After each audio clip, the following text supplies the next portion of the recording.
Petticoat নাই আৰু এই পেণ্টিটোৰ ওপৰতে পিন্ধি তেনেধৰণে গাই ঘৰে ঘৰে ঘূৰি ফুৰিছিলোঁ।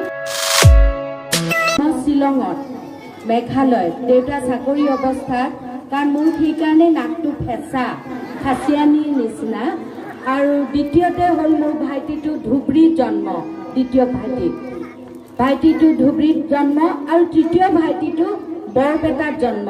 এতেকে তিনিখন ঠাইতে আমি সৰুৰে পৰা এনেধৰণে বিহুৰ লগত বিহু নাচি কেতিয়া ফুৰিছিলোঁ যে বহাগত কি খুটিতাল এযোৰ লওঁ লৈ পেলাই আগতে আমি এনেকুৱা ধৰণৰ পৰিৱেশ পিছতহে জানিছোঁ।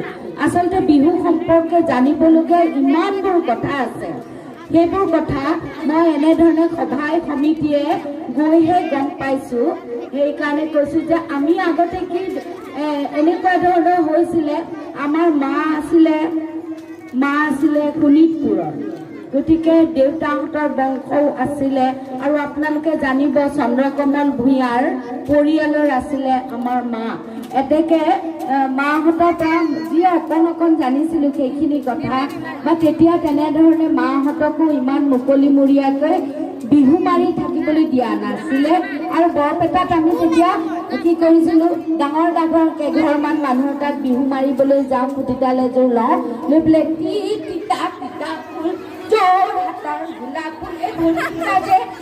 এনেকে লওঁ লৈ পেলাই ফুল তেনেধৰণে কৰোঁতে ফ্ৰক পিন্ধাৰ পিছত মায়ে ক'লে যে নহয়, তেতিয়া আইতাই বোৱা ৰিহা এখন, কেচ বচা ৰিহা এখন গাত মেৰিয়াই, আৰু যিসকল আমাৰ উজনি অসমৰ লোক আছিল, যেনে চিভিল চাৰ্জন আছিলে তেতিয়া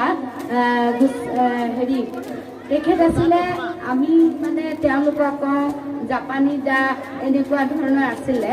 তেখেত আছিল হাজৰিকা দেৱ আছিলে চিভিল চাৰ্জন। তেখেতৰ ঘৰত গ'লে এটকা এটা পাওঁ, কাৰণ এটকাৰে আমি কণীও খাব পাৰোঁ আৰু মিঠাইও খাব পাৰোঁ, ভোজো খাব পাৰিছিলোঁ। এতিয়া তেনেকুৱা ব্যৱস্থা নাই, কিন্তু দেখি শুনি এই আলোচনা চক্ৰবিলাকত এনেধৰণে লগ পাই সঁচাকৈয়ে আনন্দিত হওঁ যে আমাৰ যি বহুমূলীয়া সংস্কৃতি যিবিলাক লুপ্তপ্ৰায় হৈ আছে, যিবিলাক জনা লোক আছে, সেইসকলে বেকত কৰিলে, জানিব পাৰিলে, কাৰণ এইবিলাক মুখে মুখে প্ৰচাৰ হয়। মই আজি শুনিলোঁ, মই তেতিয়া বেলেগত গুৱাহাটীতো তেনেধৰণে বিহু মৰাৰ ব্যৱস্থা নাছিলে। নামনি অসমত বিশেষকৈ সত্ৰীয়া সংস্কৃতিটো বেছি আছিলে, বা বৰপেটা অঞ্চলত তেনেকুৱাকৈ ফাকুৱা